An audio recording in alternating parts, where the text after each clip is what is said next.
शेख रशीद की मरियम नवाज को final warning, कहा मरियम उन पर 4 हमले कर चुकी हैं, ऐसी खबरें दे सकते हैं जिससे सियासी ज़लज़ला आ जाएगा।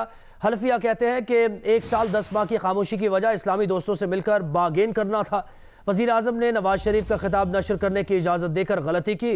सी पैक के खिलाफ गठजोड़ लंदन में हो रहा है, जिसके सबसे बड़े मुहर्रिक नवाज शरीफ हैं। नवाज शरीफ ने लिसानियत, फ़िरका परस्ती, दहशतगर्दी के खिलाफ 24 साल से लड़ने वाली फौज के खिलाफ ऐलान जंग किया है।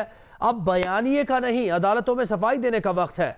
फजलुर रहमान को भी मशवरा दिया, कहा इन्होंने आपको 2 बार इस्तेमाल किया, इस बार आप इन्हें इस्तेमाल करें। मुस्लिम लीग नून की तर्जुमान मरियम औरंगजेब ने हुकूमती तर्जुमानों की प्रेस कॉन्फ्रेंस पर रद्द-ए-अमल में कहा कि किराए के तर्जुमानों ने सुबह से हंगामा किया हुआ है। उस शख्स को गद्दार कह रहे हैं जिन्होंने मुल्क को एटमी क़ुव्वत बनाया। पाकिस्तान के अवाम के वोटों की चोरी करने वाले गद्दार हैं। मरियम औरंगजेब का यह भी कहना है कि पाकिस्तान के अवाम जानते हैं कि कौन मुहिब्बे वतन। हम गिन गिन कर ये बताएंगे कि कौन कौन गद्दार है। अगर ये रवैया बंद ना हुआ तो हमारी जबान बंद नहीं होगी। ये इदारों को सियासत में घसीट कर अपनी सियासत कर रहे हैं। मरियम औरंगजेब का यह भी कहना था कि नवाज शरीफ ने कभी पाकिस्तान की सलामती और कौमी वक़ार पर समझौता नहीं किया। नवाज शरीफ ने मुल्क कौम की इज्जत पर कभी समझौता नहीं किया। गद्दार वो होता है जो आईन के साथ गद्दारी करता है। अदारों का सहारा लेकर, अदारों को सियासत के अंदर घसीट कर, अपनी घटिया सियासत के अंदर घसीट कर, और अब अदलिया को अपनी सियासत में घसीट कर। परसों बैठकर क्या कहा टॉक शो में इमरान साहब ने, कहते हैं हाई कोर्ट ने नवाज शरीफ को रिलीफ दिया और उनकी जमानत कर दी और उनको बाहर जाने दिया। इतना बड़ा इल्ज़ाम अदलिया के ऊपर लगाया, कोई पूछने वाला नहीं। अपनी आवाज़ बंदी कर लें, अपनी आवाज़ें बंद कर लें, क्योंकि जवाब देना हमें भी आता है। और पहले नवाज शरीफ साहब ये बात वाज़िया कर चुके हैं कि जिस सियासत में इज्जत नहीं, जिस सियासत में वक़ार नहीं, उस सियासत की ज़रूरत अब पाकिस्तान मुस्लिम लीग नून को नहीं है। पाकिस्तान की आवाम जानती है कि कौन मुहिब्बुल वतन है, जिसने इस मुल्क को एटमी क़ुव्वत बनाया, तरक्की दी, अंधेरे मिटाए, दहशतगर्दी ख़त्म की, रोज़गार दिया, मुल्क की सलामती को मजबूत किया, पाकिस्तान के आइन को मजबूत किया। रवैये अगर बंद ना हुआ तो हमारी आवाज़ें बंद नहीं होंगी। इस रवैये और इस इल्ज़ाम की अगर ज़बान बंदी ना हुई तो हम गिन गिन कर बताएंगे कि गद्दार कौन है। हम नाम लेकर बताएंगे कि गद्दारी किसने की। और ये कागज़ लहरा कर कुछ लोग पंजाब में और कुछ लोग वफाक में सुबह दोपहर शाम जो बयानियाँ बनाने की कोशिश कर रहे हैं, वो एक ख़तरनाक बयानियाँ है। और ये ख़तरनाक उन लोगों के लिए है जिसने आइन की गद्दारी की। वज़ीर आज़म के मुआविन ख़ुसूसी शहबाज गिल के नवाज शरीफ पर ताबड़तोड़ हमले, कहा हमें सब पता है कि आपने पिछले हफ्ते किससे और कहाँ मुलाकातें की, हमें मजबूर न करें कि हम कौम को सब कुछ बता दें। वज़ीर आज़म के मुआविन ख़ुसूसी ने प्रेस कॉन्फ्रेंस में कहा कि फ़ौज के साथ नवाज शरीफ का मसला ये है कि वो अमीरुल मोमिनीन बनना चाहते हैं। लाहौर में मुस्लिम लीग नून के जलसे से खिताब में ख्वाजा साद रफ़ीक ने हुकूमत पर तनकीद करते हुए कहा कि तुमने शहबाज शरीफ को नहीं, पंजाब के शेर को पाबंद सलासिल किया है। 2 बरस हमने और पूरी कौम ने आपको बर्दाश्त किया, आपने कोई काम नहीं किया। नए पाकिस्तान का दावा करके लोगों को सब्ज़ बाग दिखाए गए। PTI हुकूमत 2.25 साल में अवामी फलाह का कोई नया मनसूबा नहीं लाई। साद रफ़ीक का यह भी कहना था कि PTI की हुकूमत ने हमारा नुकसान नहीं किया बल्कि रियासत पाकिस्तान को नुकसान पहुँचाया। और मुस्लिम लीग नून के टेम्पल रोड पर इसी जलसे में ख्वाजा साद रफ़ीक के खिताब से पहले ट्रक पर बनाया गया स्टेज बैठ गया। जलसे के मुक़र्रीन के लिए ट्रक पर स्टेज बनाया गया था। मुस्लिम लीग नून का जलसा टेम्पल रोड पर मुनक़िद किया गया और ख्वाजा साद रफ़ीक ने खिताब किया, लेकिन उससे कुछ देर पहले जब ख्वाजा साद रफ़ीक पहुँचे खिताब के लिए तो ये जो ट्रक पर एक स्टेज बनाया गया था ये गिर गया, लेकिन कोई नुकसान नहीं हो। उसके बाद ख्वाजा साद रफ़ीक ने खिताब किया। पंजाब के वज़ीर इत्तलात फ़याज़ुल हसन चौहान कहते हैं कि पाकिस्तान डेमोलिशन वाले दरख्त पर चढ़ें या UNO चले जाएं, NRO नहीं मिलेगा। ये नवाज शरीफ की तकरीर पर रद्द-ए-अमल भुगत रहे हैं, आइंदा भी भुगतेंगे। कहा शहबाज शरीफ ने नवाज शरीफ और मरियम नवाज की सियासत से तंग आकर जेल जाने का फैसला किया। बोले मुस्तरद होने वाले इमरान खान को सिलेक्टेड कह रहे हैं।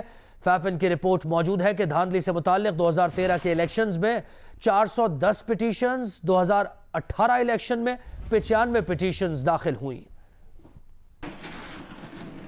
शहबाज शरीफ साहब ने अपनी जमानत कबल अज़ गिरफ्तारी की दरख्वास्त खुद वापस ली।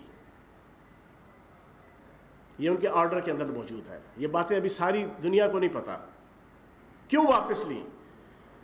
वो तंग आ चुके थे नून लीग और मीम लीग की, सुल्तान मफरूरुद्दीन की और बेगम सफदर अवान की पॉलिसियों से, जिससे वो 1% भी इत्फाक नहीं करते थे। उन्होंने तंग आके कहा कि यार जो तुसी सप कढ़ना है कढ़ लो, मैं चलाऊं अंदर। उनके वकील ने जनाब दरख्वास्त दी कि जनाब हम वापस लेते हैं। ये उनके ऑर्डर के अंदर लिखा हुआ है। वो अपनी फ्रस्ट्रेशन और कम्प्लेक्स के जो उनके ख़ानदान के अंदर की सियासत और वो जो नून लीग की और मीम लीग की जो anti Pakistan, anti state, anti रियासती अदारे, एंटी अदालती अदारे जो उन्होंने रखा हुआ था मौक़िफ़, अपनी तरफ से वो समझा के थक गए थे। 2 साल से अपने आप को और अपने बेटे को बचाने के लिए जो मकैनकी कर रहे थे, जो यारी मकारी चलाकी करने की कोशिश कर रहे थे, इन्होंने बड़ा समझाया इनको, नून लीग को और मीम लीग को, ना करो, किसी और तरीके से मामला चलाओ।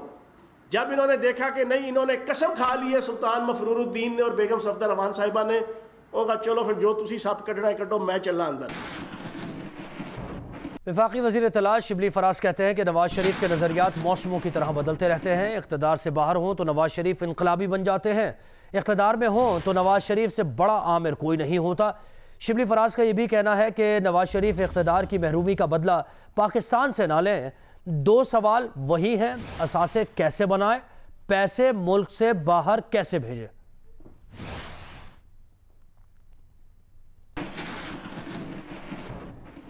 मौलाना फजल रहमान को अपोजिशन इत्तेहाद PDM का सरबराह मुकर्रर कर दिया गया। ज़राए के मुताबिक मौलाना फजल रहमान को PDM का सरबराह बनाने का फैसला PDM के वर्चुअल इजलास में किया गया। PDM के बाकी ओहदेदारों के बारे में फैसला स्टीयरिंग कमेटी के इजलास में होगा। मौजूदा हुकूमत में एक और स्कैंडल का इंकशाफ हुआ है। पोल्ट्री एसोसिएशन को 2 लाख टन गंदम मार्केट से कम रेट पर फरोख्त कर दी गई है। ज़राए के मुताबिक पैस्को ने पोल्ट्री एसोसिएशन को गंदम सस्ते दामों फरोख्त की। नुमाइंदा जियो न्यूज़ आसिफ अली भट्टी ने में ज्वाइन किया है। क्या डिटेल्स हैं इस स्कैंडल से मुताल्लिक? जी बिल्कुल, ये तहरीक इंसाफ के हुकूमत के दौरान ये एक और बड़े गंदम स्कैंडल का इंकशाफ हुआ है और ये रिपोर्ट किया है ऑडिटर जनरल की 2020 की जो फाइंडिंग्स हैं उसमें संगीन बेज़ाब्ती का इंकशाफ हुआ है। जियो न्यूज़ उसकी तफसीलात हासिल की हैं, जिसके तहत पाकिस्तान पोल्ट्री एसोसिएशन को 2 लाख टन गंदम मार्केट से कम रेट पर फरोख्त की गई और ये जो गंदम बेची है ये पैस्को ने बेची है और मार्केट में बेचने की बजाय ये गंदम जो पाकिस्तान पोल्ट्री एसोसिएशन को बेची गई, इससे कौमी खजाने को 1.5 अरब रुपए से ज्यादा का नुकसान का इंकशाफ हुआ है। ये भी बताया गया है कि पाकिस्तान पोल्ट्री एसोसिएशन को मार्च 2019 तक फी टन गंदम 6,579 रुपए सस्ती फरोख्त की गई। मार्केट का जो रेट था वो था 39,79 रुपीज, जबकि एसोसिएशन को फी टन गंदम 32,005 रुपए में बेची गई है। ऑडिटर जनरल ऑफ पाकिस्तान ने मामले की तहकीकात की सिफारिश की है और ये बताया गया है कि 2018-19 में साबिक वजीर खजाना असद उमर की जेर सदारत ECC में इसकी गंदम जो है ये बेचने की सिफारिश की गई थी और अब ये कहा गया है कि ऑडिटर जनरल की तरफ से कि कौमी खजाने को नुकसान पहुंचाने वालों के जिम्मेदारों का तयन होना चाहिए और ये मार्केट में अगर ये गंदम बेची जाती तो बहरानी कैफियत से बचा जा सकता था। बहुत शुक्रिया आसिफ अली भट्टी, आपने डिटेल्स दी।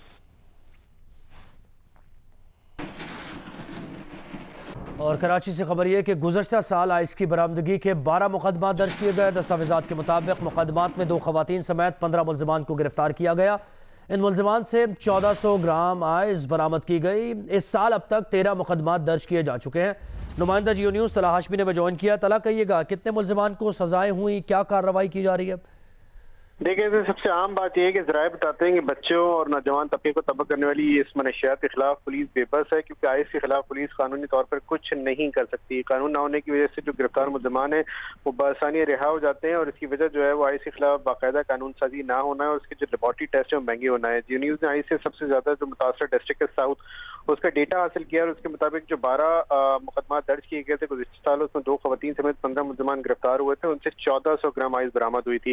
इस साल अब तक 13 मुकदमा दर्ज किए गए हैं और 3 खवातीन समेत 14 मुल्ज़मान गिरफ्तार किए गए थे। 714 ग्राम इनसे आइस बरामद की गई है। इन 2 सालों में 25 मुकदमा दर्ज हुए, लेकिन तमाम जो मुल्ज़मान है वो बआसानी जमानत पर रिहा हो गए। इस सिलसिले में जो तफ्तीशी ज़राए बताते हैं कि मनशियात को अदालत में साबित करने के लिए लेबॉर्ट्री टेस्ट दरकार होती है। आइस का लेबॉर्ट्री टेस्ट 10,000 रुपए का होता है, और किसी भी आम केस की तफ्तीश के लिए पुलिस को फी का सिर्फ 1,000 रुपए मिलता है। इस चर्च समेत जो दीगर मनशियात है उसका लेबॉर्ट्री टेस्ट सस्ता होता है। 22 के साथ गिरफ्तार होने वाले मुल्ज़मान से चर्च भी मिलती है, और चर्च पर जो कानूनी साजी भी मौजूद है, सजाएं भी कम दी जाती हैं। इसका रेशो कम है। बहुत शुक्रिया तला हाशमी, आपने डिटेल्स दी। पुलिस एहलकारों से मुबैना बदतमीजी का केस। कराची की अदालत में निहाल हाशमी और उनके बेटों की जमानत मंजूर कर ली गई। अदालत ने 20-20 हज़ार रुपए के मचलके जमा कराने का हुक्म दिया। मीडिया से गुफ्तगू में निहाल हाशमी ने कहा कि उनसे और उनकी अहलिया से थाने में बदतमीजी की गई। कुछ अहलकार फोन पर बात कर रहे थे कि उन्हें ठीक कर देंगे। पुलिस का दावा है कि गुज़श्ता रोज मलीर में किसी से झगड़ा होने पर एहलकारों ने बचाव की कोशिश की तो निहाल हाशमी के अहल खाना ने एहलकारों की वर्दियां फाड़ दी। बेटे ने एहलकार को गले से पकड़ा था। निहाल हाशमी से झगड़ने वाले पुलिस एहलकारों के खिलाफ पुलिस इंक्वायरी शुरू कर दी गई है। SSP कोरंगी के मुताबिक पुलिस एहलकार राजा इकराम, कांस्टेबल अमानुल्लाह और SHO राना हसीब के खिलाफ इंक्वायरी होगी। झगड़े की जगह की CCTV वीडियोस हासिल की जा रही हैं। पुलिस के मुताबिक इंक्वायरी में एहलकार जिम्मेदार करार पाए तो महकमा जाती कार्रवाई होगी। पुलिस के साथ मुबैना झगड़ा। मुस्लिम लीग नून के रहनुमा निहाल हाशमी और इनके 2 बेटों की जमानत मंजूर कर ली गई। मलीर में निहाल हाशमी के अहले खाना और पुलिस के दरमियान मुबैना झगड़े के बाद गिरफ्तार निहाल हाशमी और इनके 2 बेटों को सख्त तरीन सिक्योरिटी में जिला शर्की की अदालत में पेश किया गया। इस मौके पर वकीलों ने खूब नारेबाजी की और पुलिस को कमरे अदालत से बाहर कर दिया। अदालत ने निहाल हाशमी और इनके बेटों को 20-20 हज़ार रुपए के मचलकों के एवज जमानत मंजूर करते हुए मुल्जिमान की रिहाई का हुक्म दिया। अदालत के बाहर मीडिया से बात करते हुए निहाल हाशमी का कहना था कि इनकी अहलिया पर पुलिस ने तशद्दुद किया। बेटा अगर माँ की हुर्मत पर ना उलझे तो वो बेटा नहीं। निहाल हाशमी ने पुलिस पर इल्जाम आयद किया कि वाकई की असल वीडियो को पुलिस हुक्काम छुपा रहे हैं। दूसरी जानिब SSP कोरंगी फैसल अब्दुल्ला चाचर ने वाकई की तहकीकात की कमेटी बना दी है। कमेटी 3 दिन में झगड़े की वजूहात और निहाल हाशमी के इल्जामात पर तफ्तीश करेगी। फैसल अब्दुल्ला के मुताबिक पुलिस एहलकार राजा इकराम, कांस्टेबल अमानुल्लाह और SHO राना हसीब को इंक्वायरी का सामना है। कैमरामैन अदनान हैदर, सज्जाद हुसैन और साथी रिपोर्टर अमीन अनवर के साथ जीशान शाह, जियो न्यूज़, कराची। कराची प्रेस क्लब के बाहर शहरियों ने एहतजाज किया। मुजाहिरीन का कहना है कि बारिशों के बाद शहर का इंफ्रास्ट्रक्चर ठीक नहीं किया जा रहा और ना ही चंद हफ्ते पहले मुजाहरा करने वालों के खिलाफ दर्ज FIR वापस ली गई है। मुजाहिरीन में DHA के रिहायशियों, सिविल सोसाइटी और शोबिस की शख्सियात ने भी शिरकत की। मजीद बताएंगे कसीम सईद। कराची प्रेस क्लब के बाहर से मैं इस वक्त रिपोर्ट कर रहा हूँ और यहाँ पर आज एक बार फिर एहतजाज का सिलसिला शुरू किया गया है डिफेंस हाउसिंग अथॉरिटी के रिहायशियों की जानिब से, जो कि नाला हैं, जो बारिशों में डिफेंस का हाल हुआ। कोई हिसाब देने वाला नहीं है, कोई ओन अप नहीं कर रहा कि ये हमारा डिपार्टमेंट है, हम फिक्स करेंगे, आप लोग परेशान नहीं हो। हम जब से बारिशें हुई हैं तब से हर हफ्ते रोज़ निकल के पीसफुल प्रोटेस्ट कर रहे हैं। अब बारिश आपको पता है हर साल हो रही है, तो यार अब उसकी अभी से तैयारी कर लो ना यार। क्या ज़रूरी है कि हम फिर अगले साल डूबे? क्या ज़रूरी है कि लोग फिर इस तकलीफ से अगले साल फिर गुजरे? हमें पानी नहीं मिलता, हालांकि पानी आ सकता है, लेकिन एक टैंकर माफिया है जिसको फैसिलिटेट किया जा रहा है। अब उनको गवर्नमेंट फैसिलिटेट कर रही है, DHA फैसिलिटेट कर रही है या कंट्रोलमेंट फैसिलिटेट कर रही है। खैर कोई तो फैसिलिटेट कर रहा है, क्योंकि हम 3000 से लेके अभी 5000 पे टैंकर आ गया, लेकिन हमें लाइनों में पानी नहीं मिलेगा। वाटर टैंकर का माफिया ख़त्म किया जाए, इंफ्रास्ट्रक्चर प्रॉपर्ली प्रोवाइड किया जाए, लाइनों में पानी दिया जाए, कोई एक्स्ट्रा बाउजर के चार्जेस नहीं हो सकते।